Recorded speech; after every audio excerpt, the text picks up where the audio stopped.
You cannot flunk out of the Christian faith. You cannot flunk out of the Christian faith. If you're enrolled in the Christian faith, you cannot be discharged for academic reasons. You cannot flunk. God has saved you, God has secured you, and what he has begun in you, he will complete. You cannot flunk out of the Christian faith. You can be expelled from formal attachment to the Christian faith for high rebellion, which is what excommunication is, but you cannot be kicked out for being slow or lazy. You cannot even be kicked out for being sinful. Right? You can't be kicked out for being sinful. If you could be kicked out of the Christian faith for being sinful, we wouldn't have to have the heat turned on in this place, right? Because this place would be empty. If you could be kicked out for being sinful, not one of us would be here. If you could be barred from heaven because you were sinful, no one would go. So you can't be kicked out for being sinful. How many times will God accept you back to this table? How many times after sinning? How many times can you sin and still come to this table? Over 70 times 7?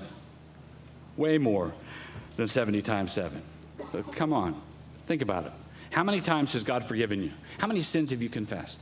If we confess our sins, 1 John 1:9, he's faithful and just to forgive us our sins and cleanse us from all unrighteousness. The church is therefore tailor-made for misfits. The church is tailor-made for misfits. It's tailor-made for people who don't have their act together. It's not a rest home for saints, it's a hospital for sinners. It's not a rest home for saints, it's a hospital for sinners. But hopefully, in hospitals, the intent is, remember what the law couldn't do, grace does? It's a good hospital. And in good hospitals, what happens? People get better.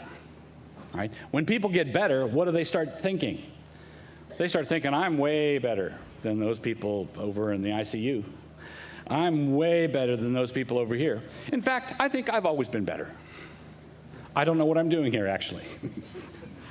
No, neither do I. Robert Frost once defined home as the place where if you have to go, they have to take you in. That's home. If you have to go there, they have to take you in. And this is why, in a fundamental way, the church is your home. This is the place where if you have to come here, we have to take you. Right? That is the good news. That is the grace of God.